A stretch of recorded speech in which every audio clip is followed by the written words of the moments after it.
So I got out and plugged in and set up and turned on and booted up the old wood-burning tool for a bit of home cooking, just like Ma used to make. A little bit more painstaking and less productive and maybe slightly less taste.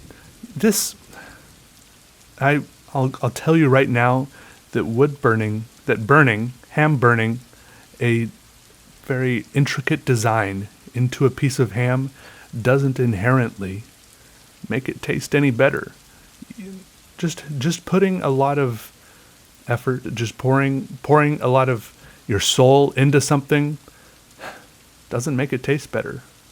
I think fondant on cake, those intricate, did I just say intricate?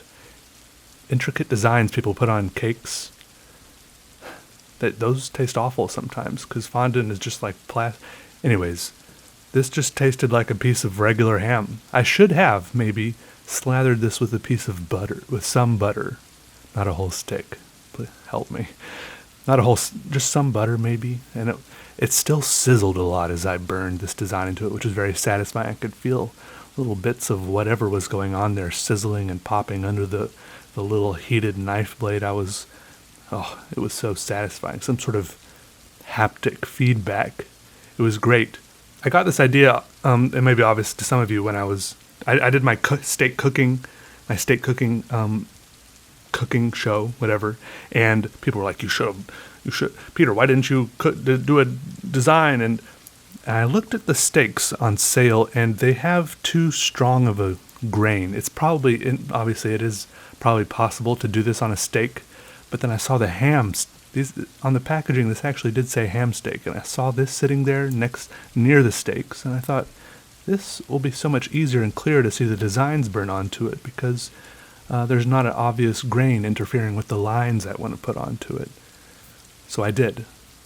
I also dabbed a lot of the water off of the ham with a paper towel, and this I had to turn the temperature of the wood burner all the way up to 10 for the whole time I was doing this, which surprised me, but in retrospect it should not be surprising because ham, just like human bodies I suppose, they're completely waterlogged. Maybe it's the way they cure it, but I guess we learned from an early age that humans are like 3/4, 75% water, and this was no exception. I could hear it sizzling and popping. It was very satisfying. Does that sound like the words of a crazy person?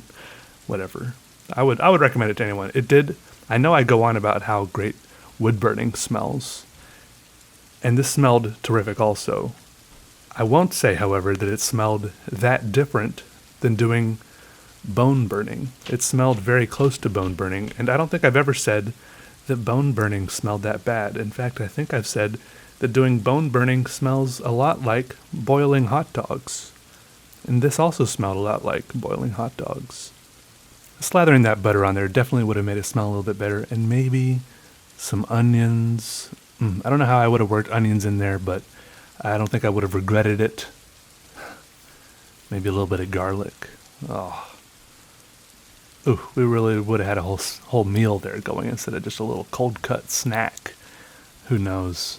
There's all sorts of options. Should get a whole pyrography cookbook going. Yeah. The possibilities are endless. But unfortunately, one of the downsides to having the temperature all the way up at like 10 for your little wood burning tips for long periods of time is it makes them very brittle. It decreases the lifespan of your tips.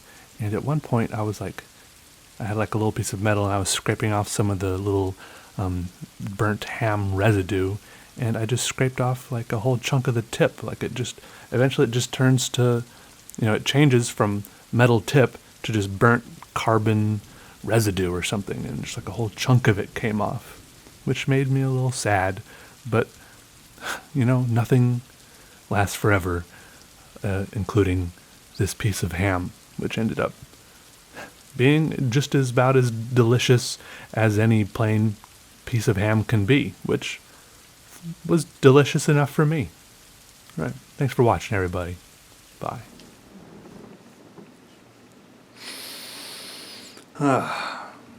Smells like ham.